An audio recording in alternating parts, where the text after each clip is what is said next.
살아계신 하나님, 금요 심야 기도회로 저희들이 이렇게 기도할 수 있도록 기회를 주셔서 감사합니다.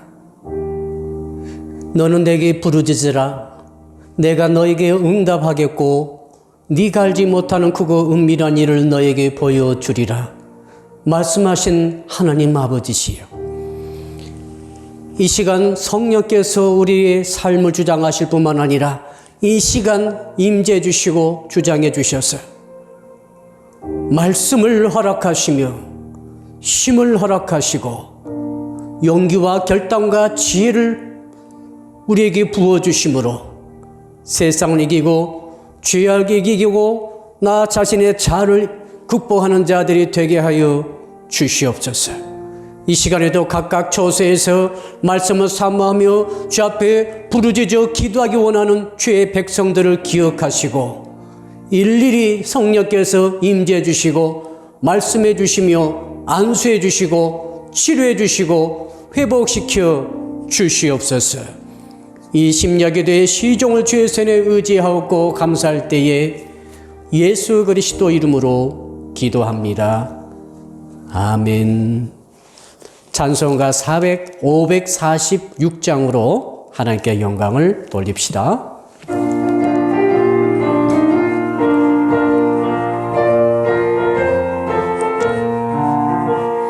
주님 약속하신 말씀 위에서 영원토록 주를 찬송하리라. 소리 높여 주께 영광 돌리며 약속 믿고 굳게 서리라. 굳게 서리. 영원하신 말씀 위에 굳게 서리. 굳게 서리. 그 말씀 위에 굳게 서리라. 주님 약속하신 말씀 위에서 세상 염려 내게 엄습할 때에 용감하게 힘써 싸워 이기며 약속 믿고 굳게 서리라. 굳게 서리. 영원하신 말씀 위에 굳게 서리. 굳게 서리. 그 말씀 위에 굳게 서리라. 주님 약속하신 말씀 위에서 영원하신 주의 사랑 힘입고 성령으로 힘써 싸워 이기며 약속 믿고 굳게 서리라. 굳게 서리. 영원하신 말씀 위에 굳게 서리. 굳게 서리. 그 말씀 위에 굳게 서리라. 주님 약속하신 말씀 위에서 성령 인도하는 대로 행하며 주님 품에 항상 안식 얻으며 약속 믿고 굳게 서리라. 굳게 서리. 영원하신 말씀 위에 굳게 서리. 굳게 서리. 그 말씀 위에 굳게 서리라. 아멘. 이제 하는 말씀을 듣기 전에 우리 합심하여서 간절히 한번 같이 한 2분 동안 통속으로 기도하겠습니다. 주여 부르고 기도합시다. 주여. 살아계신 하나님, 만군의 여호와, 지금도 우리에게 말씀해 주시는 하나님, 우리의 기도를 들으시는 주님이시여, 크고 은밀한 일을 우리에게 보여주시겠다고 약속의 말씀을 주신 주님이시여, 이 시간 우리가 각각 조세에서 이렇게 주 앞에 두 손을 들고 간절히 기도하나이다. 주님, 하나님이여 임재하여 주시옵소서. 하나님이여 응답하여 주시옵소서. 하나님이여 우리의 삶을 만져 주시옵소서. 이 나라의 삶을 만져 만져 주시옵소서. 사람 믿게 모든 주의 자녀들과 주의 종들의 삶을 만져 주시옵소서. 말씀은 우리를 수술하여 주시옵소서. 말씀으로 고쳐 주시옵소서. 말씀의 방망이로 우리를 두들겨서 우리가 고운 가루가 되게 하여 주시옵소서. 주님만 만들어서 빚으시기에 합당한 우리 인생들이 다 될 수 있도록 성령여 이 밤에 역사해 주시기를 소원합니다. 아버지 하나님, 이 시간 특별히 말씀을 가정에서 듣는 성도들을 축복합니다. 붙들어 주시옵소서. 그 마음을 활짝활짝 열어 주시옵소서. 그 눈에서 비닐이 떨어지게 하여 주시옵소서. 그 귀에 하나님께서 구멍을 뚫어 주셔서 주 음성을 제대로 알아듣게 하여 주시옵소서. 깨닫게 하여 주시옵소서. 그래서 말씀 속에 말씀을 통해 우리에게 들어오시는 주님을 받아들이게 부족함이 없게 하여 주시옵소서. 말씀을 통해 이 밤에도 성령께서 우리 가운데 들어오시겠사오니 성령님이 우리를 만들어 주시옵소서. 변화시켜 주시옵소서. 새롭게 하여 주시옵소서. 말씀을 듣다가 아버지 응답을 받게 하여 주시옵소서. 말씀을 듣다가 우리 인생이 새로워지게 하여 주시옵소서. 부르짖다가 구체적인 길을 제시받게 하여 주시옵소서. 없던 것을 주께서 새롭게 창조하여 주시옵소서. 말씀 듣고 부르짖다가 병든 자 병이 고쳐지게 하여 주시옵소서. 마음의 고민과 마음의 번뇌가 사라지게 하여 주시옵소서. 염려와 걱정과 근심이 싹 제거되게 하여 주시옵소서. 오직 주님만이 우리 가운데 나타나지게 하여 주시옵소서. 우리 주님만이 우리의 모든 것이 되게 하여 주실 줄로 믿습니다.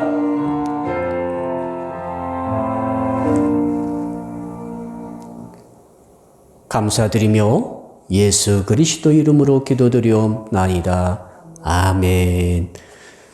이 시간 주시는 하나님의 말씀을 찾아서 우리가 합독으로 읽도록 하겠습니다. 구약 성경 레위기 6장 20절로 21절의 말씀입니다.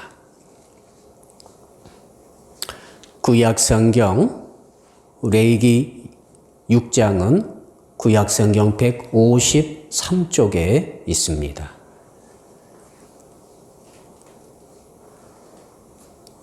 레위기 6장 20절, 21절 우리 같이 합독으로 읽을 때 같이 읽읍시다. 시작. 아론과 그의 자손이 기름 부음을 받는 날에 여호와께 드릴 예물은 이러하니라. 고운 가루 10분의 1 에바를 항상 드리는 소제물로 삼아 그 절반은 아침에 절반은 저녁에 드리되 그것을 기름으로 반죽하여 철판에 굽고 기름에 적셔 썰어서 소제로 여호와께 드려 향기로운 냄새가 되게 하라. 아멘. 할렐루야. 이 시간 고운 가루 신앙이라고 하는 말씀의 제목으로 은혜를 나누도록 하겠습니다. 한번 따라 할까요? 고운 가루 신앙을 가집시다. 고운 가루 신앙을 가집시다. 저는 어릴 때 어머니와 함께 시골 연말 방앗간에 간 적이 몇 차례 있었습니다. 떡을 할 때가 가끔 오지 않겠습니까? 그러면 어머니께서 쌀을 이렇게 머리 이고 이제 방앗간에 가십니다.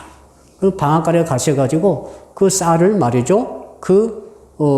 이제 쌀을 찢는 기계에 쏟아 붓게 되면은 고운 가루가 쏟아지게 되겠습니다.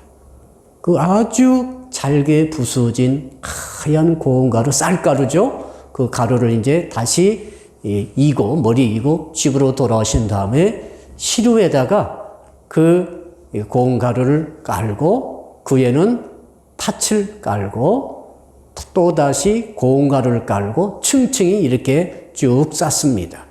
그리고는 큰 가마솥에 그 시루를 올려놓아요. 올려놓고 나서 어떻게 합니까? 이제 밀가루를 반죽해가지고 그 솥과 시루 사이를 틈을 싹 메꿉니다. 메꾸고 제일 위에는 아주 무거운 새로 생긴 솥뚜껑을 딱 덮어 놓습니다. 그리고 김이 펄펄 날 때까지 밑에서 불을 떼게 되면은, 때가 되면 이제 떡이 되는 거죠. 그래서 어머니가 해주시는 떡 그렇게 먹은 기억이 있습니다. 중요한 것은 뭐냐면은 그 알곡을, 쌀의 알곡을 잘 껍질을 까고 잘게 가루로 부수는 것이죠. 고운 가루가 되어야 좋은 떡이 되는 것을 경험합니다. 때때로 이제 이렇게 방앗간 가지 않을 때도 있습니다. 언제인가 하면 보름날 같을 때는 방앗간에 가지 않으십니다. 그리고 왜 그때는 고운 가루 갈 필요가 없어요. 팥이면 팥, 콩이면 콩, 오곡들을 다 넣고 통곡 그대로 시려 넣고 찌게 되면은 그때는 찰밥이 되겠습니다. 찰밥도 좋고 이게 떡도 좋은데 오늘 본문에 보니까 하나님께서는 떡을 좋아하시는 것 같아요. 하나님께서 찰밥 좋아하신다는 말씀을 받으신다는 말씀을 못 들었어요. 하나님께서는 이 소제를 받으신다 이렇게 말씀하고 있죠. 소제가 뭡니까?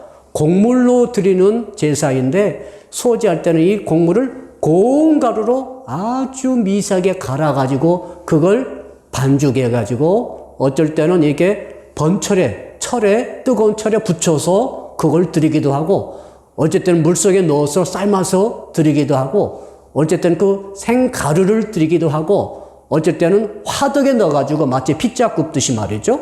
잘 고운 가루 반죽해가지고 화덕에 넣어서 구워서 하나님께 드리기도 했습니다. 특별히 제사장들은 이 성소에다가 떡상에다가 진설병을 매 안식일마다 새롭게 만들어가지고 얹어 드리기도 했습니다. 그 제사장들은 그 진설병을 먹으면서 다 드리고 남은 거 나중에 그걸 먹으면서 힘을 얻어가지고 백성을 위해서 제사하고 기도하는 일을 했다는 것이죠. 그래서 오늘 말씀을 들으면서 준비하면서 저는 그런 생각했습니다. 우리 주님께서 이 피만 흘리게 하신 것이 아니라 이 가루로 만들어가지고 제사를 드리겠구나 라고 하는 것을 깨닫게 되었습니다. 여러분 잘 아시다시피 구약에는 5대 제사가 있죠. 번제는 뭡니까? 태워서 드리는 헌신의 의미의 제사입니다. 소제가 뭡니까? 오늘 우리가 주제로 삼고 있는 소제는 뭐냐면 곡식가루로 드리는 피 없는 식물성의 제사입니다. 또 3가지 제사가 더 있죠. 화목제는 하나님께 드리는 하나님과 사귐을 염두에 두고 드리는 친교의 제사가 되겠습니다. 속죄제가 있죠. 속죄제는 하나님 앞에 죄를 지었을 때 드리는 역시 짐승의 피가 흘려지는 그런 제사가 되겠습니다. 속건제가 있죠. 속건제는 하나님 앞에가 아니라 사람 앞에 어떤 손해를 끼치고 죄를 지었을 때에 그 일종의 손해를 배상하는 의미로서 드리는 제사가 되겠습니다. 이거 속건제라고 그러죠. 그러니까 4가지 제사는 전부 짐승의 피가 흘려져야 합니다만 오직 유일하게 소제는 고운 가루로 드리는 식물성 이런 제사가 되겠습니다. 사랑하는 성도 여러분, 오늘 저는 이 말씀을 통해서 고운 가루 신앙의 의미가 무엇인지를 깨닫고 서로 나누기를 소원합니다. 한번 따라 할까요? 다시 한번. 고운 가루 신앙을 가집시다. 자, 구약의 짐승 모든 제사라든지 고운 가루 제사라든지 이 모든 것들은 우리 주 예수님의 십자가의 대속을 의미하고 있습니다. 그렇죠? 우리 예수께서는 십자가 달려서 돌아가실 때에 피를 흘리시고 대속의 죽임을 당하셨습니다. 그래서 우리는 늘 예수님 하면은 십자가가 생각나고 십자가 하면은 피가 생각이 납니다. 나의 붉은 피 같은 죄가 주의 보혈로 덮어져서 우리가 죄산 받아서 구원 얻었구나 이런 생각을 많이 하게 되죠. 그런데 여러분 십자가상에서 우리 주님은 피만 흘리신 게 아닙니다. 그 예수님의 몸과 예수님의 그 모든 자아가 완전히 고운 가루처럼 부서져서 하나님께 드려져 버리는 헌신의 의미가 있는 줄로 압니다. 예수님은 하나도 남김없이 고운 가루로 부서지시고 마르셨어요. 그래가지고 그 일을 통해서 뭘 우리에게 가르쳐주고 계십니까? 예수님의 그 헌신을 하시는 인격, 그분의 인품, 끝까지 죽기까지 복종하시기까지 자기 자아의 모든 소망을 다 버려버리시고 그걸 깨뜨리실 뿐만 아니라 자기 인간적인 모든 소원을 산산조각을 내가지고 가루로 만들어가지고 하나님께 다 통째로 바쳐버리신 그 예수님의 신앙적인 인격, 헌신의 인품. 이걸 통해서 십자가의 대속의 십자가를 지신 줄로 믿습니다. 그리하므로 오늘 저희들은 이 고운가루 신앙이라는 제목의 말씀을 들으면서 우리 주님께서 어떻게 자기 자신을 그렇게 산산조각에 나도록 부수어서 하나님께 드릴 수가 있었을까? 그 하나님께서 예수께서 보여준 그 정신을 배울 수 있기를 주의 이름으로 축복합니다. 자, 고운가루의 특징에 따라서 고운가루로 빚어진 신앙을 한번 생각해 봅시다. 첫 번째는 뭐냐면 한번 따라할까요? 껍질이 벗겨져야 합니다. 껍질이 벗겨져야 합니다. 우리 권사님도 방앗간에 가보신 적 있으시죠? 그때는 이제 그 왕년에는 껍질이 벗겨지지 않은 그 통곡을 그대로 가지고 가면은 제일 먼저 하는 작업이 뭡니까? 특히 쌀이라든지 보리라든지 가면은 제일 먼저 껍질이 벗겨지게 되겠습니다. 껍질을 벗기는 거예요. 그러면은 알맹이는 그대로 있어요. 지금 통곡 그대로 있고 껍질만 홀라당 벗겨지면서 그 껍질이 이제 바람에 날려서 저 뒤쪽으로 떨어지고 알곡은 밑으로 쏟아지죠. 그럼 알곡을 받아서 그게 이제 쌀이고 그게 이제 보리쌀이 되겠습니다. 그러나 그때 벗겨졌던 껍질들은 왕겨가 돼가지고 바람에 날려서 저쪽에 쌓이게 되죠. 이 왕겨는 아무짝에 쓸모가 없어요. 그냥 버리는 거예요. 뭐 거름더미 될 수 있을까요? 그 정도입니다. 여러분 그 과정을 잘 생각해 보게 되면 우리에 대한 주의 음성을 듣게 됩니다. 시편에도 그 말씀이 나와 있지 않습니까? 악인은 그렇지 않으며 바람에 나는 겨와 같도다. 그러므로 악인이 심판을 견디지 못하며 죄인이 의인의 회중에 들지 못하리로다. 시편 1편 4절 5절의 말씀 아닙니까? 악인을 뭘로 비유하고 있습니까? 바로 껍데기로 비유하고 있죠. 왕겨 껍데기입니다. 껍질입니다. 아무짝에 쓸모가 없는 절대로 알곡의 축에 들지 못하는 그런 사람들을 이제 시편에서는 바로 죄인이라고 말하고 있는 것이죠. 여러분 이 겉껍질 왕겨는 영적으로 쭉정입니다. 그래서 오늘 말씀에 우리는 그 교훈을 받는 것이죠. 하나님께서 우리에게 너 고운가루 되라고 말씀하시는데 고운가루 되기 위해서 첫 번째 작업이 너의 겉껍질부터 벗어버려라 이 말씀이구나라고 우리가 깨닫게 됩니다. 우리 주님께서 가장 싫어하시는 것이 무엇입니까? 겉껍질주의, 외식주의입니다. 여러분 겉과 속은 다르죠. 자, 우리 쌀을 한번 생각해 봅시다. 쌀의 껍질이 벼의 껍질은 보셨죠? 두껍게 껍질이 뺑 둘러 쌓여져 있어요. 껍질을 우리 먹을 수 없어요. 그래서 껍질을 까서 껍질은 버려야 되는 것이죠. 속에 알맹이만 저희들이 먹습니다. 자, 근데 신앙적으로 생각해 봅시다. 한 신자가 계시는데 겉껍질이 그대로 남아있을 수가 있어요. 신자긴 신자예요. 근데 껍질이 붙어 있어요. 그래서 하나님께서 그를 만들어서 주물러서 고운가루 만들어가지고 반죽해가지고 하나님께서 마음대로 만드신 다음에 쓰시려고 하시니까 껍질이 탁 걸리는 거예요. 그럴 때 어떻게 합니까? 하나님께서 하신 말씀이죠. 너의 겉껍질을 부수라는 거죠. 너의 겉껍질을 깨뜨려서 벗겨내라고 오늘 주께서 말씀하시는 것 아니겠습니까? 여러분 우리 주님께서 예수께서 직접 서기관과 바리새인들에게 여러 차례 말씀하셨습니다. 화 있을진저 외식하는 서기관과 바리새인들이여 라고 여러 차례 말씀하셨죠. 뭘 지금 말씀하셨는가 하면 서기관과 바리새인들에게 외식에 대해서 말씀합니다. 외식이 뭡니까? 겉껍질을 의미하는 거죠. 세속적이고 세상적인 사고방식과 그런 어떤 가치관의 틀, 그런 세속적이고 세상적인 가치관과 틀, 그것뿐만 아니라 그 프레임, 세상적인 프레임이 겉으로 딱 쌓여 있어가지고 그것 때문에 복음이 들어올 수 없고 그것 때문에 하나님께서 역사할 수가 없을 때 그것 때문에 부서지지가 않아요. 하나님은 고운 가루를 원하십니다.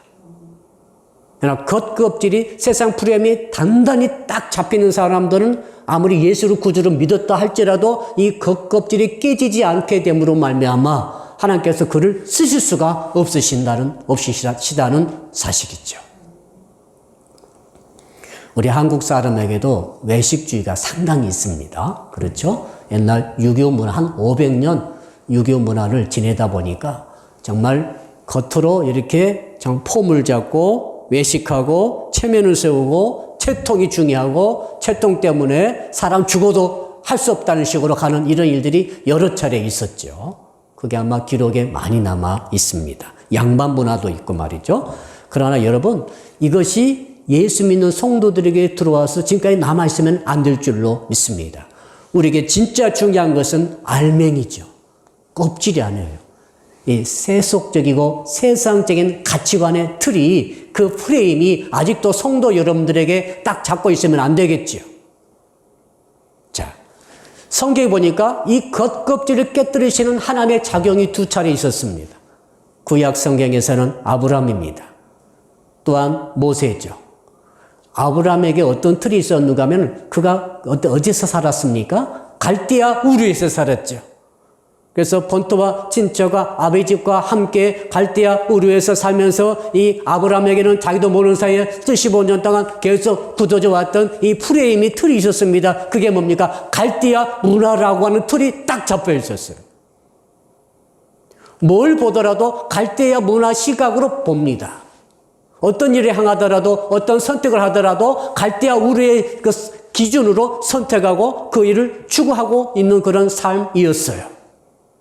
그때 우리 하나님께서 그에게 나타나셔서 뭐라고 말씀하십니까? 너는 너의 본토, 친척, 아비 집을 떠나 내가 너에게 지시할 땅으로 가라. 그래서 아브라함은 할 수 없이 모든 것 버려두고 갈대아 우르를 떠나게 된 줄로 믿습니다. 이게 뭡니까? 갈대아 우르라고 하는 그 겉껍질, 그 틀, 그 프레임을 떼어버리기 위해서 껍질을 벗겨버리기 위한 하나님의 역사임을 믿습니다. 감사하게도 아브라함은 그 갈대아 우르를 떠났죠. 떠날 때 뭐가 찢어집니까? 깨집니까? 뭐가 벗겨졌습니까? 갈대아 우르라고 하는 그 우상 숭배 문화의 어떤 틀이, 프레임이 그에게서 벗겨져 나간 줄로 믿습니다. 그래가지고 하얀 알곡처럼 변화된 이 아브라함이 가면서 점차 고운 가루로 빚어지게 된 줄로 믿습니다.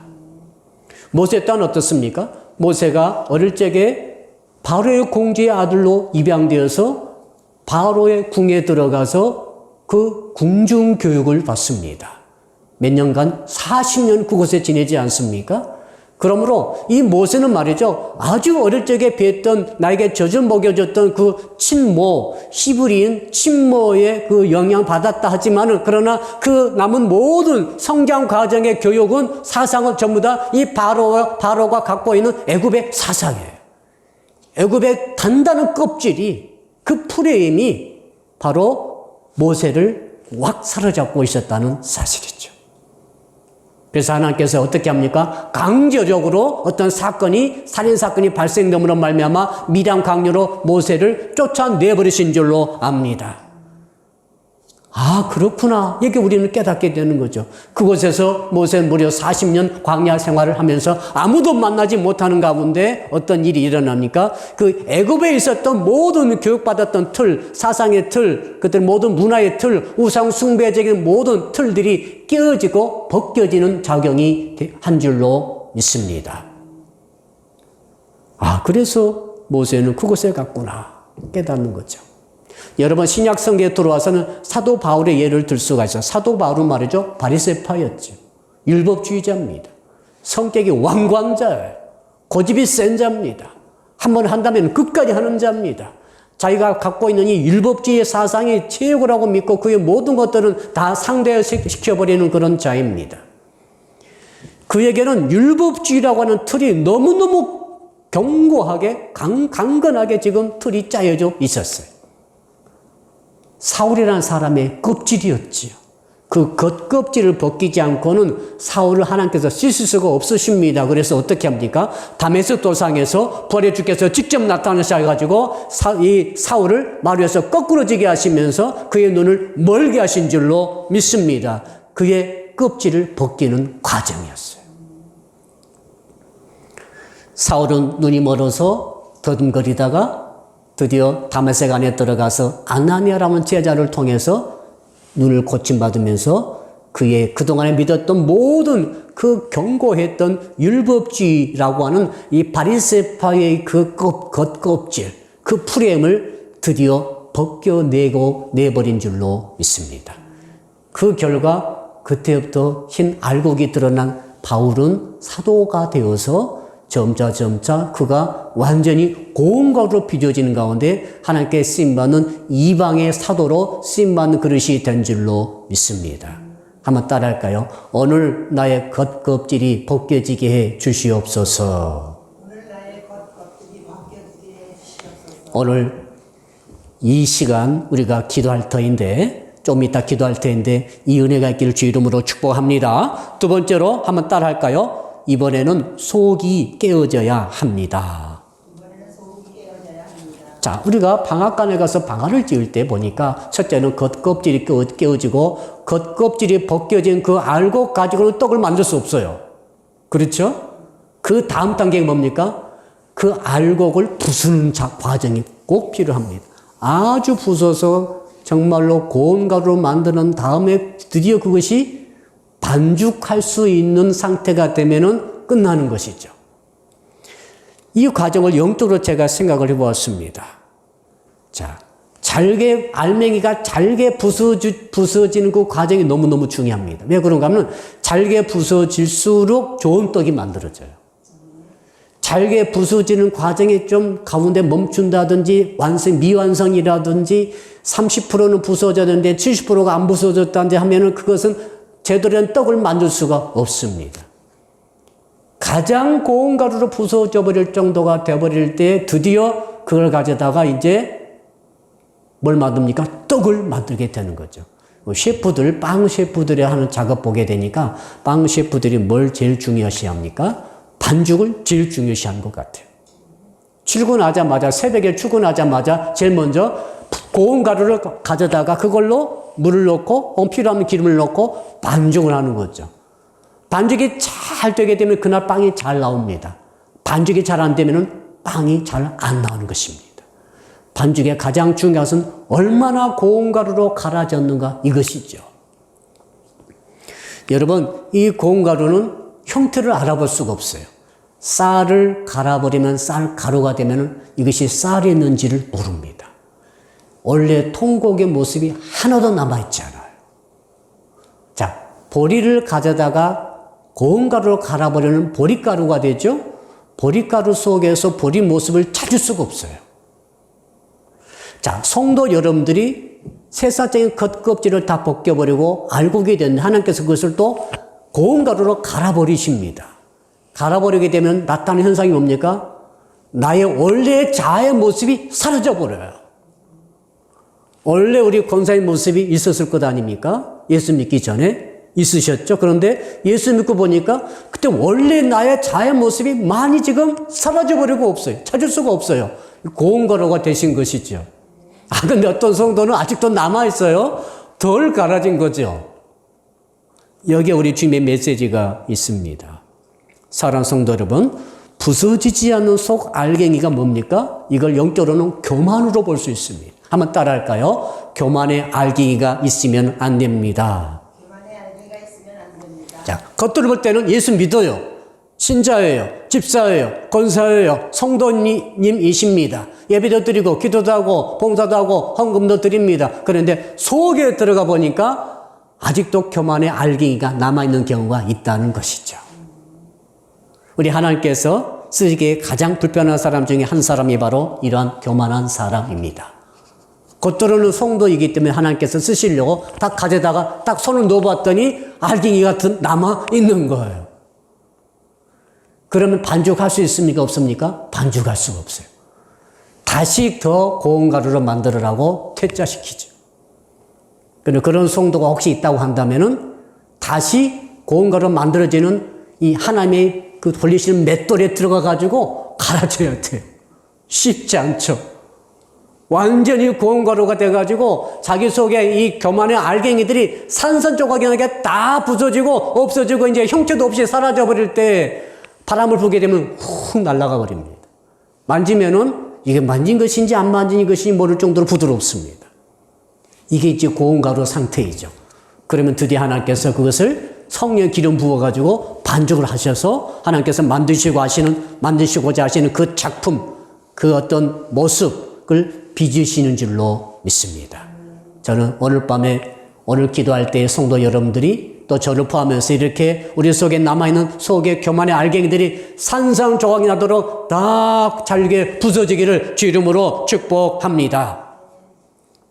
구약 성경의 열왕기하에 나만 장군이 이야기가 있죠.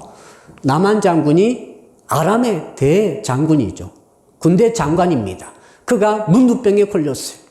너무너무 고통스러운데 들려오는 소식이 여종을 통해 들려왔는데 저쪽에 엘리사라는 종이 있는데 그분에게 가면은 그 문두병을 나을 수 있습니다. 소식을 듣게 됐습니다. 나만이 얼마나 고통스러웠던지 알겠다고 남은 나라임에도 불구하고 왕이 허락받아가지고 3,000명의 군대에 거느리고 드디어 엘리사의 집까지 찾아왔죠. 찾아와가지고 소식을 전합니다. 이리 오너라. 아람의 나만 장군이다. 내가 지금 몸이 이렇게 아파가지고 왔으니 엘리사에게 연락을 해서 나를 좀 고쳐주게 해라. 어떤 기대를 가졌습니까? 이 나만이 말이죠. 어떤 기대를 가졌는가 하면 성경에 그대로 나와 있죠. 자, 바로 엘리사가 뛰어나와가지고 맨발로 뛰어나와가지고 왜? 너무 높은 사람이지 않습니까? 또 옆에 강대국의 장관이에요. 군대 장관입니다. 나와가지고 손을 흔들어서 안수하면서 이 나병을 고쳐줄까 하고 그런 기대를 갖고 왔는데 뜻밖에도 엘리사가 작은 소자를 보내가지고 뭐라고 말합니까? 자, 요단강에 가서 몸을 7번 씻으시오. 그러면 당신의 살이 여전하여 깨끗해질 것입니다. 끝이에요. 너무 기분이 나빴어요. 이게 문제죠. 여러분, 나만은 지금 나병 환자입니다. 어떻게 하든 이 병을 고쳐야 됩니다.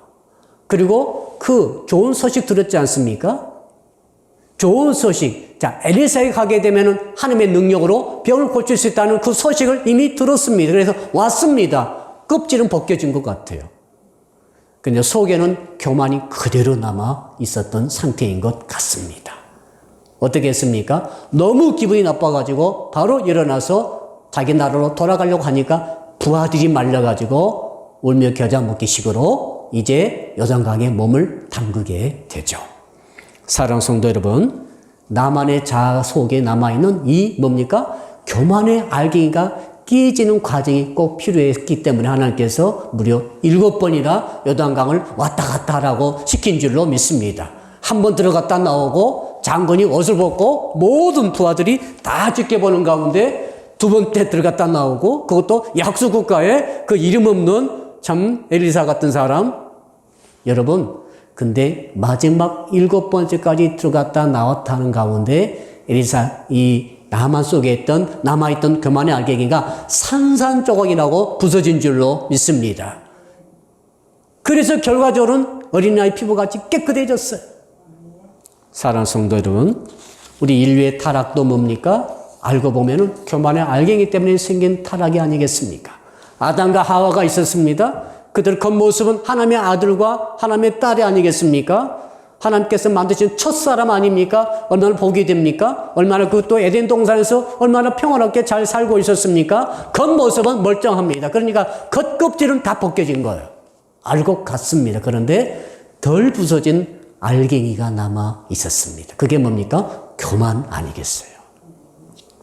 그래서 이걸 이용해서 사단마귀가 그걸 이용해서 아담과 하와에게 죄를 범하고 불순종하도록 해서 선악을 알게 나무 열매를 따서 먹게 함으로 결과적으로는 인류의 원죄의 조상이 되고 말았습니다. 사랑하는 성도 여러분, 지금도 하나님께서는 교만한 자를 대적하십니다. 베드로서에 보니까 하나님께서 교만한 자를 그대로 두지 아니하시고 대적하신다고 말씀하시고 그러나 겸손한 자에게는 은혜를 베푸신다고 말씀을 하셨어요. 그래서 사도 베드로는 이렇게 말합니다. 그러므로 하나님의 능하신 손 아래 겸손하라. 때가 되면 너희를 높이시리라. 사랑하는 성도 여러분, 오늘 말씀 후에 우리 함께 기도할 터인데 기도 통해서 여러분 속에 혹시 남아있는 교만의 알갱이들을 찾아내셔서 사정없이 잘게 부수어서 고운 가루 만드시기를 주 이름으로 축복합니다. 마지막 세 번째로 한번 따라 합시다. 부드러워져야 합니다. 부드러워져야 하죠. 고운 가루처럼 부드러운 게 없는 것 같아요. 진짜 고운 가루는 만지는지도 모르겠어요. 훅 불면은 싹 날아가 버려요. 있는지 없는지도 모를 정도로 고운 가루는 그렇게 곱습니다. 고운 가루 특징이 뭡니까? 그 속에 자기 모습이 없어요. 고운 가루는 잘 섞입니다. 고운 가루는 부드럽기 때문에 어떤 것을 넣어도 잘 품습니다. 물을 넣으면 물을 잘 받아들이고 기름 넣으면 기름을 잘 받아들여요. 그래서 반죽이 잘 되죠. 다른 가루 섞어도 뭐 반대 없습니다. 그대로 받아들여서 잘 뒤섞입니다. 누가 그를 물을 넣어서 반죽하면은 잘 그 주인이 반죽하는 사람이 만들고 싶은 그 모양 그대로 부드럽게 만들어져요. 이게 부드러움의 특징 아니겠어요? 우리가 예수를 구주로 믿게 되면 첫 번째 작업은 뭡니까? 우리 속에 겉에 아주 단단하게 있었던 겉껍질이 깨어져야 합니다. 겉껍질이 뭡니까? 세상적이고 세속적이고 자기중심적인 어떤 사고의 프레임을 말하는데 그게 깨지고 껍질이 벗겨지고 그 다음에는 속에 있는 이 교만의 알갱이가 잘게 부서져야 됩니다. 이 교만의 알갱이가 부서져야 드디어 하나님께서 그를 만들기 시작하는데 그 상태가 뭡니까? 부드러운 상태인 거죠. 예수 믿는 사람은 부드러워요. 진짜 자 믿는 사람은 가장 부드러운 사람입니다. 누구를 만나더라도 하나 될 수 있어요. 자기 태를 내지 않아요. 자기가 억지로 하는 게 아닙니다. 억지로 하는 게 아니에요. 그냥 누구 만나더라도 고운 가루처럼 그를 품을 수 있고 품어지고 자기를 드릴 수도 있고 맡길 수도 있고 하나님 앞에 거짓 피우지 않습니다. 하나님 나 이렇게 해야 합니다. 이런 게 없어요. 하나님 하시옵소서. 그렇죠? 하나님 마음대로 저를 만져서 만들어 주시옵소서. 요 상태가 되는 거죠. 저는 사랑 믿기의 성도 여러분 그리고 이 설교를 듣고 있는 성도 여러분들이 이런 고운 가루의 부드러운 상태가 되시기를 주 이름으로 축복합니다. 자, 그래서 신약적으로도 예수 믿게 되면은 부드러워진다라고 말하고 있죠. 사도행전에 보니까 1장 보니까 2장 보니까 계속 교회가 어떻게 생겨났는가 말씀하고 있을 때 그때 여러분 예수를 구주로 믿고 회개하는 사람들에게 하나님께서 성령을 부어주시죠. 성령 부어주신 그 상태를 말하고 있습니다. 사도행전 2장에 보니까 42절에 저희가 사도의 가르침을 받아 서로 교제하며 떡을 떼며 기도하기를 전혀 힘쓰니라 그랬어요. 초대교회는 모일 때마다 부드러운 성도들이 잘 어울려서 떡을 떼며 교제했어요. 다 부드러웠어요. 겉껍질이 다 껍게 부서지고 속에 교만의 알갱이가 다 부서지는 가운데 가장 부드러운 상태로 성령의 기름이 왔으니 얼마나 부드럽습니까? 이 상태로 성도끼리 모일 때마다 교제하고 떡을 떼면서 거기에서 어떻게 빚어졌습니까? 초대교회로 빚어진 줄로 믿습니다. 할렐루야. 오늘 저는 우리 사랑빛교회 성도가 우리 사랑빛교회 전체가 이 초대교회 모습처럼 빚어지기를 주 이름으로 축복합니다. 세상의 프레임을 다 벗겨버리고 속에 있는 교만의 알갱이를 다 갈아서 가장 부드러운 상태 되는 가운데 하나님의 말씀과 성령의 기름이 부어짐으로 하나님의 손길이 반죽하시는 가운데 아름답고 건강한 교회로 빚어져서 세워지기를 주 이름으로 축복합니다. 성도 여러분들 한 분 한 분이 우리 집사님, 권사님 할 것 없이 지금 이 시간에도 가정에서 말씀 듣고 있는 모든 성도 한 분 한 분들이 성령의 손에 의해서 빚어지기를 주 이름으로 축복합니다. 사도 바울이 여기에 아주 중요한 역할을 하게 되죠. 여러분 초대교회, 예루살렘교회 이후에는 사도 바울의 역사가 다 기록되어 있습니다. 안디옥교회부터 시작해서 제1차, 2차, 3차 전도여행 통해 세웠던 모든 교회들에게 사실은 사도 바울의 역할이 굉장히 컸죠. 여러분 사도 바울이 왜 그렇게 크게 쓰임받았습니까? 그가 어느 과정을 그들 겪었기 때문에 그렇게 쓰임을 받은 거예요.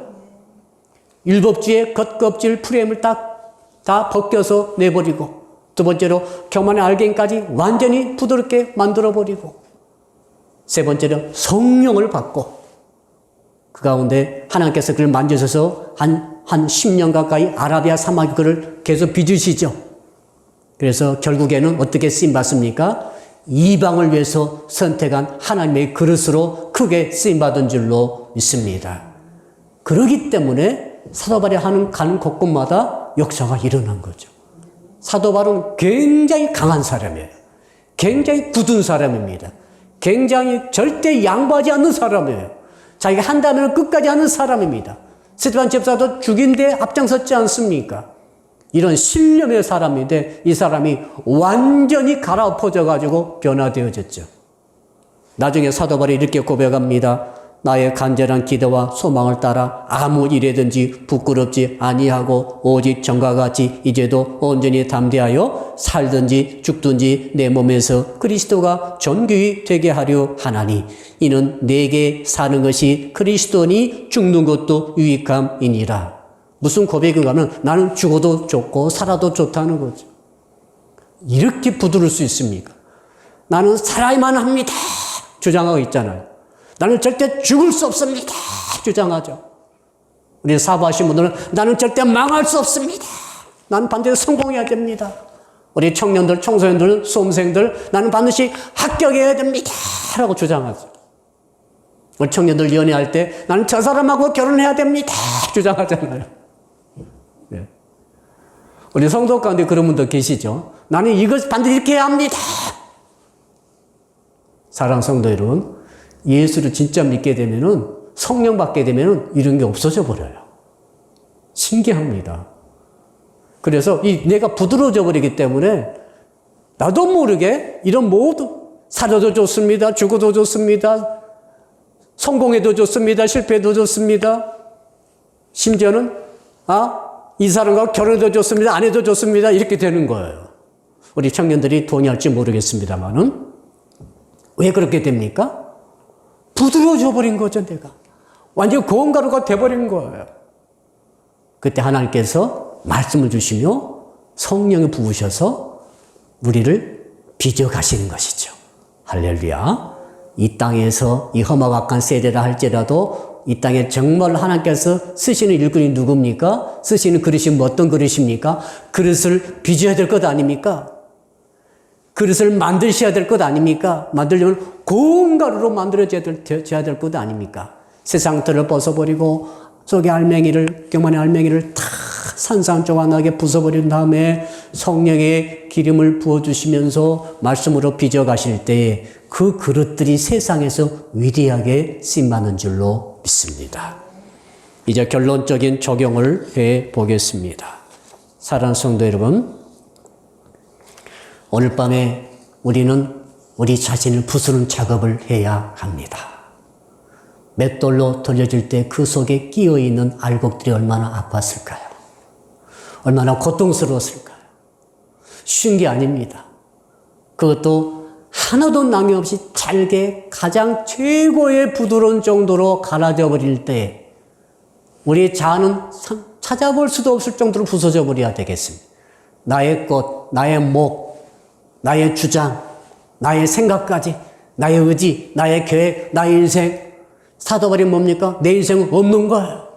죽어도 좋고 살아도 좋습니다. 인생이 없는 거예요, 지금. 오직 하나님의 뜻만 있는 거죠. 오직 하나님의 빚어지는 손길만이 남아있는 거죠. 오직 하나님의 그릇만으로 우리가 쓰임받는 것이죠. 사도 바울의 모든 것이 그것 아니겠어요? 오늘 주께서 저와 여러분에게 이 말씀을 하시는 것입니다. 오늘 네가 좀 부서져야 되겠다. 첫째, 너의 세상적인 프레임 껍질을 지금 벗겨내라. 두 번째로 네가 은밀하게 가슴속에 품고 숨기고 있는 그 교만이라고 하는 내적 교만의 알갱이를 다 드러내서 그것을 산산조각에 나도록 깨부수라. 이것이 주의 주시는 오늘 밤에 주시는 명령의 말씀입니다. 여러분, 이렇게 부드러운 상태로 성령 받아가지고 빚어지는 가운데 가정에 들어가면 어떻게 됩니까? 가정이 부드러워질 줄로 믿습니다. 가정이 착 달라붙게 될 줄로 믿습니다. 남편 부수려고 하지 마세요. 아니요, 여러분들. 남편 깨부수려고 하지 마시고 여러분이 부서져야 됩니다. 자식을 깨부수려고 하지 마세요, 부모님 여러분. 자식 버립니다. 여러분이 먼저 산산조각이 나게 부서지시고 고운 가루가 되시면은 그 안에서 자녀들도 아내도 남편도 새로워지면서 가정 전체가 하나의 아름다운 그릇으로 빚어지는 역사가 있을 줄로 믿습니다. 여러분 교회 안에서도 마찬가지 아니겠습니까? 교회 안에 누가 필요하겠습니까? 부드러우신 성도들이 필요해요. 우리 사랑님께 이 모든 성도 여러분들이 부드러워지시기를 주 이름으로 축복합니다. 고운 가루가 필요해요. 가끔 이제 교회 안에 곱지 않은 가루, 덜 부서진 또 덜 껍질이 벗겨진 성도도 올 수 있습니다. 그렇죠? 올 수 있습니다. 그리고 교만의 알갱이가 덜 부서진 그런 성도도 있을 수 있으십니다. 그런데 그분들이 계신다 할지라도 누가요? 고운 가루 된 성도들이 꽉 차 있으면 문제 전혀 없습니다. No problem. 왜요? 고운 가루 속에서는 아무리 딱딱하고 껍질이 강하고 속에 알갱이 남아있다 할지라도 태가 나지 않아요. 파묻혀버려요. 결국 하나님께서 전체를 사랑빛 교회 공동체 전체를 고운 가루로 빚으셔가지고 결국에는 아름다운 선교적 그릇으로, 아름다운 치유의 그릇으로, 아름다운 세상의 빛과 소금의 그릇으로 사용하여 주실 줄로 믿습니다. 마지막으로 한국 교회에 대한 하나님의 메시지를 우리가 오늘 말씀 통해 들을 수가 있겠습니다. 어쩌면 지금 한국 교회는 잘게 부서지고 껍질이 벗겨지고 정말 그 고통스러운 과정을 겪고 있는 것 같습니다. 지금은 교회에 올 수도 없잖아요. 각 가정에 흩어져 계십니다. 각 처소에 지금 성도들이 흩어져 계세요. 아주 잘게 나눠져 가지고 한국교회 전체 성도들이 지금 800만 성도들이 전부 흩어져 있어요. 여러분 뭔가 떠오르지 않습니까? 그 전에는 막 10만이 모이고 20만이 모이고 우리 교회도 한 150명 계속 모였잖아요. 이렇게 모이고 덩어리가 막 젖어가지고 우리 교회, 우리 교단, 우리는 이런 사람들이야. 이렇게 전국 그렇게 계속 지금까지 살아왔는데 신앙생활 해왔는데 갑자기 2월 말부터 하나님께서 쫙 흩어버렸어요. 산산조각이 나버렸어요. 뭐 큰 교회, 작은 교회 할 것도 없어요 지금 이제는. 그리고 모든 성도들이 뭉치지 못하게 쫙 흩어가지고 각 가정에 다 틀어박혀 있게 됐습니다. 각 처소에 있게 됐습니다. 내 가족 아니면 얼굴을 대하고 이야기하기가 어려운 시대가 되어버렸어요. 그렇게 서로 사랑하던 친하게 지내던 목장도 함께 모일 수가 없어요. 못 모이고 계시죠 지금? 그렇다면 왜 이런 일이 일어났을까 생각해 보세요. 오늘 말씀 보니까 저는 확 떠올랐어요. 아, 하나님이 한국교회를 아주 잘게 부숴버리시구나. 그 아주 튼튼하고 견고했던 틀을, 다 껍질을 벗겨버리셨고, 뿐만 아니라 속에 숨어있던 모든 교만의 알갱이들을 완전히 맷돌로 갈아가지고, 코로나19란 맷돌로 갈아가지고 잘게 부숴서 온 나라에 싹 흩어 놓으셨구나. 너무 우리는 불편함을 느낍니다. 그러나 오늘 말씀을 통해 들은 음성이 있어야 될 줄 압니다. 뭡니까? 내가 너희를 지금 이렇게 하고 있다는 사실이에요. 이유가 뭡니까? 정말 더 잘게 부서져라. 고운 가루가 되라. 한국교회여 더욱더 고운 가루가 될 수 없겠니? 더 고운 가루가 돼가지고 지금 모나고 상처 많고 지금 피 흘리고 아파하는 이 세상에 대한민국에 흩어져가지고 그 모든 것들을 포용하고 그들을 전부 다 품어버릴 수는 없겠니? 라고 말씀하시는 것 같아요. 아멘. 그래서 이 나라를 세워볼 수 없겠니? 나라를 위해서 교회를 준 것 아니냐? 내가 너희 교회를 위해서 나라를 주었느냐? 이건 아주 중요한 생각이죠. 여러분, 대한민국이 교회를 위해서 존재합니까? 한국 민족이 교회를 위해서 존재합니까? 아니면 교회가 한국 민족과 대한민국을 위해서 존재합니까? 양쪽이 다 필요합니다만은 교회에서는 이렇게 생각해야 되죠. 아, 우리 교회는 대한민국을 위해서 존재합니다. 이렇게 생각하는 것이 올바른 생각으로 저는 믿습니다. 그리고 나라에서는 그렇게 생각해야 돼요. 아, 우리나라는 우리나라는, 우리 정부는 교회를 후원하고 종교생활, 신앙생활 잘하시도록 밀어주기 위해서 우리 나라는 존재합니다. 이렇게 생각하는 게 마땅해요. 서로 그렇게 생각해야 돼요. 나라는 말이죠. 교회는 나라에서 충성해. 나라가 있고 교회가 있지. 교회, 내 말에 복종해. 이렇게 하면 안 돼요. 왜 그런가 하면 나라는 말이죠. 국민들을 위해서 존재하는 거예요. 그러니까 교회가 우리 국민들 아닙니까? 그러니까 나라는 교회를 위해서 존재한다고 그렇게 생각해야 되는데 거꾸로 생각하면 안 됩니다. 교회는 나라가 있어야 돼. 그러므로 교회는 나를 위해서 존재한다라고 하면 안 되는 거예요. 국민을 가르쳐서 여러분들은 이 정부를 위해서 존재합니다 하면 안 되는 거죠. 교회도 마찬가지 아닙니까? 교회는 뭡니까? 교회는 나라를 위해서 존재하는 것입니다. 우리가 왜 있습니까? 대한민국 국민들을 보살피고 그들의 영적으로 구원받게 만들고 그들이 모든 마음의 상처를 싸매주기 위해서 존재하는 것이 바로 교회인 줄로 믿습니다. 그래서 교회가 빛과 소금이 아니겠습니까? 그런 의미에서 이번 이러한 사태는 크게 생각해 봅시다. 하나님께서 한국교회를 덩어리 졌는데 큰 덩어리, 작은 덩어리 할 것 없이 싹 고온가루로 갈아버렸다. 800만이 전부 흩어져 버렸어요. 왜요?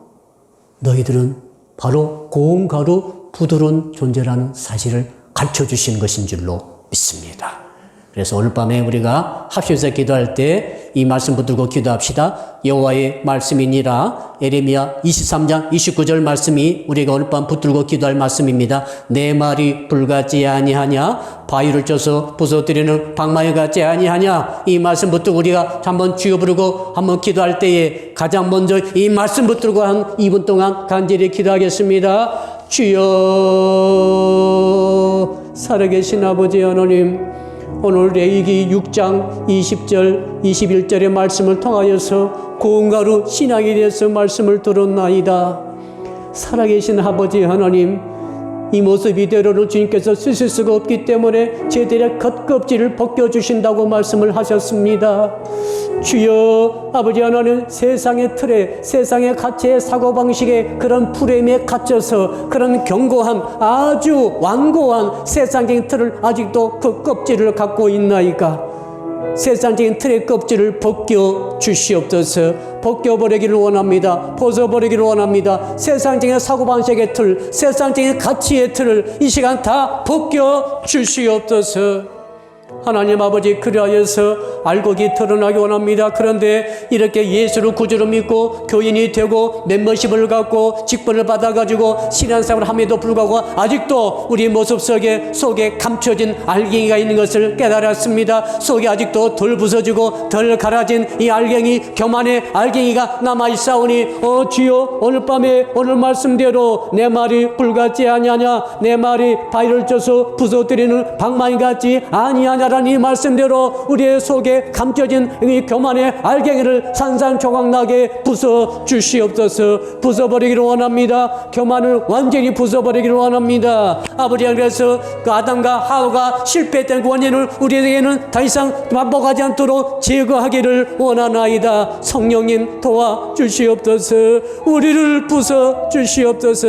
겉에 우리의 세상적인 이 프레임의 껍질을 벗겨 주시옵소서. 물량주의 아버지 나가는 껍질을 벗겨 주시옵소서. 물질주의로 나가는 껍질을 벗겨 주시옵소서. 세상적인 큰 것이 주의 나라에서도 큰 것인 줄로 착각한 이 껍질을 벗겨버리기를 원합니다. 우리가 되지 못한 가운데 된 줄로 생각하는 이 교만을 부숴버리기를 원합니다. 우리 예수께서 십자가상에 달려 돌아가실 때 완전히 가루처럼 부서져 버리셔가지고 완전히 대속의 죽음을 당하신 것처럼 주님, 우리 속에 살아있는 자아의 교만의 이 모든 알갱이들을 산산조각나게 고운 가루로 부숴 주시옵소서. 부숴버리기를 원합니다. 그래서 부드러운 가루가 되어서 아버지의 사도 바울의 고백처럼 살아도 좋고 죽어도 좋은 우리의 상태가 되게 하여 주옵소서. 고운 가루가 되어서 가정에 들어가게 하시고 부드러운 가루가 되어서 이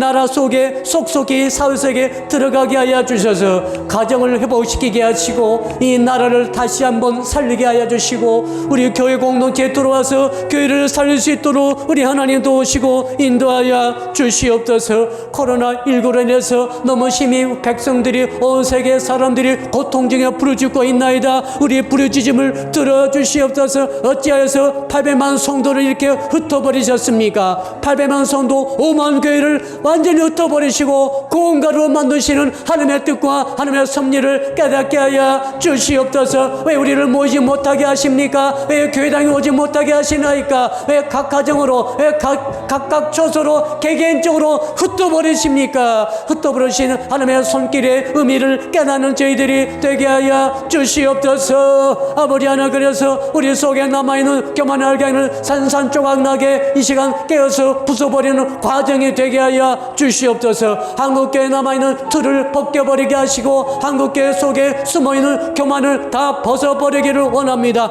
교만의 알갱이를 깨뜨려 부수기를 원합니다. 가장 부드러운 존재가 되어 한국교회가 전 우리 국민들 속에 들어가게 하여 주시옵소서. 그래서 사회를 살리게 하시고 마을을 살리게 하시고 일터를 살리게 하여 주시옵소서. 반대로 욕먹고 아버지 터부시 받으며 이단 취급받는 한국교회가 되지 않게 하시고 하나님, 오히려 우리가 완전히 가루가 되어서 가루처럼 부서져서 가루처럼 되어져서 세상 삶의 환경 속에 다 들어가서 세상을 살리는 교회 교우들 성도들이 다 되게 하여 주시옵소서.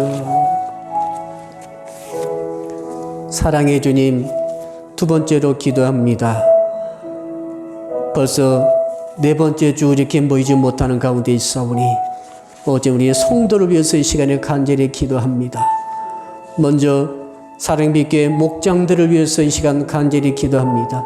미애 목장, 부부 목장, 상용 목장, 설주 목장, 수경 목장, 유순 목장, 종설 목장, 종주 목장, 지혜 목장, 현성 목장, 화성 목장, 효성 목장, 희천 목장 이르기까지 하나님 아버지, 사랑하는 목자들을 붙들어 주십시오. 예비 목자들을 붙들어 주십시오. 목원들을 붙들어 주시옵소서. 이 14개 목장을 붙잡아 주시옵소서. 비록 모이지 못하고, 비록 서로 얼굴과 얼굴을 대면해 보지 못하고, 두 손을 잡아보지 못하고, 뜨거운 눈물의 기도, 애찬을 나누지 못한다 할지라도 성령이며 기도 가운데 영적으로 만나게 하시고, 또한 소통을 잘 되게 해주셔서 몸에 거리는 먼다 할지라도 마음에 거리는 가깝게 하여 주셔서 목장이 뜨겁게 활성화되게 하여 주시옵소서. 뜨겁게 활성화되게 하여 주시옵소서. 또한 아동부와 청소년부와 청년부를 위해서 간절히 기도합니다. 아동부가 모이지 못하고 있습니다. 청소년부도 모이지 못합니다. 청년부도 모이지 못합니다. 그러나 아버지 하나님, 성령으로 한 성령으로 묶어주셨사오니 이번 기회를 통해서 우리 모든 부서들이, 모든 목장들이 아버지 하나님 더욱더 주 안에서 하나 되게 하시고, 더욱더 주 안에서 속에 있는 알갱이들이 산산조각나게 다 부서져서 부드러운 고운 가루가 다 되게 하여 주시옵소서. 이제 속히 모일 그날이 오게 하여 주실 줄로 믿습니다. 아버지 하나님 도와주시옵소서. 특별히 이 시간 간절히 기도합니다. 몸이 아프고 마음이 상한 자들 위해서 기도합니다. 신앙이 흔들린 자들 위해서 기도합니다. 전도 대상자 위해서 기도합니다. 주여 붙들어 주시옵소서. 아버지 하나님 비록 우리가 서로 몸으로 만나지 못한다 할지라도 특히 아버지 몸이 아픈 자들 이 시간 안수하여 주시옵소서. 이 시간 특별히 성도 여러분들, 몸이 아프신 분들, 마음이 상하신 분들, 해결하여야 될 기도 제목을 갖고 계신 분들 가슴에 손 얹어 주시고, 몸이 아프신 분들은 환부에 손을 얹어 주십시오. 주 예수 그리스도 이름으로 명하노니 이 시간 몸이 아픈 자, 그 아픈 환부에 성령님 안수하여 주시고 치료하여 주실 줄 믿습니다. 치료가 있을지어다, 회복이 있을지어다, 강건함이 회복될지어다, 모든 병의 원인이 사라질지어다, 모든 병의 원인이 되는 그 요소가 제거될지어다, 연약한 부분은, 연약한 요소는 강건해질지어다, 부족한 것은 공급되질지어다. 창조 하나님, 나는 너를 치료하는 여호와라고 말씀하신 주님이시여, 이 시간 성도들의 건강이 회복되게 하여 주시옵소서. 머리부터 발끝까지 성령님 만져 주시옵소서. 몸이 아픈 뿐만 아니라 마음이 상한 자들, 저녁에 잠을 잘 못 주무시는 분들, 걱정, 근심, 염려가 있으신 분들, 또한 마음속에 참 큰 부담되는 기도 제목 때문에 지금 눈물로 지새우신 분들, 이 시간 가슴에 손 얹어주신 대로 기도합니다. 주여, 가슴에 손 얹었습니다. 마음이 아파서 손 얹었습니다. 잠을 자지 못해 손 얹었습니다. 걱정, 근심이 되어 손 얹었습니다. 사업장이 걱정이 되고, 진로가 걱정이 되고, 자식이 걱정이 되어서, 본인의 미래가 걱정이 되어서 이 시간 손 얹었사오니 주여, 믿음으로 손 얹은 그 믿음대로 주여 이 시간 고쳐 주시옵소서. 기도 제목에 응답을 주시옵소서. 마음의 평강을 주시옵소서. 육신의 쉼을 허락해 주실 뿐만 아니라 심령의 쉼을 허락하여 주시옵소서. 눈물의 기도 제목에 응답을 주시옵소서. 함께 주실 줄로 믿습니다. 마지막으로 기도합니다. 이번 주일에 또 온라인으로 예배를 드려야 될 텐데, 오 아버지 하나님, 이번 주일 예배 3월 마지막 주일 예배 전체 주제가 가장 작은 것이지 마지막 시간으로서 특별히 이 가장 작은 이 겨자씨 믿음으로 산을 옮기라는 말씀의 제목으로 말씀을 주실 때에 예배에 큰 은혜가 있게 하여 주십시오. 비록 온라인으로 또는 핸드폰 통해서 TV 통해서 유튜브 통해서 예배를 드린다 할지라도 성령이 don하신 성령께서 동일하게 역사해 주실 줄 믿습니다. 말씀 전하는 자나 말씀 듣는 자나 어디 있든지 그곳에서 성령의 임재가 있게 하여 주시옵소서. 치료 역사가 있게 하여 주시옵소서. 말씀 듣는 현장에 성령의 기름 부으심이 있게 하여 주시옵소서. 말씀 듣는 현장에서 성령이 강하게 임재하셔서 하나 되게 하여 주시옵소서. 주여 부르고 1분만 기도합니다. 주여, 아버지 하나님, 이제 마지막으로 기도합니다. 이 가정에서 예배드리는 현장에 성령이 임재해 주실 줄로 믿습니다. 기름 부어 주실 줄 믿습니다. 치료해 주실 줄 믿습니다. 응답해 주실 줄 믿습니다. 회복시켜 주실 줄 믿습니다. 외롭지 않게 하여 주시옵소서. 쓸쓸하지 않게 하여 주옵소서. 힘든 부분이 이제 새 힘을 얻게 하여 주시옵소서. 용기가 주어지게 하여 주시옵소서. 하늘의 능력이 임하게 하여 주시옵소서. 역사해 주실 줄로 믿습니다. 감사합니다. 모든 말씀을 우리 주 예수 그리스도 이름으로 축복하고 기도드리옵나이다. 아멘. 주의 기도로 금요 심야 기도회를 마칩니다. 하늘에 계신 우리 아버지, 아버지의 이름을 거룩하게 하시며 아버지의 나라가 오게 하시며 아버지의 뜻이 하늘에서와 같이 땅에서도 이루어지게 하소서. 오늘 우리에게 일용할 양식을 주시고 우리가 우리에게 잘못한 사람을 용서하여 준 것 같이 우리 죄를 용서하여 주시고 우리를 시험에 빠지지 않게 하시고 악에서 구하소서. 나라와 권능과 영광이 영원히 아버지의 것입니다. 아멘.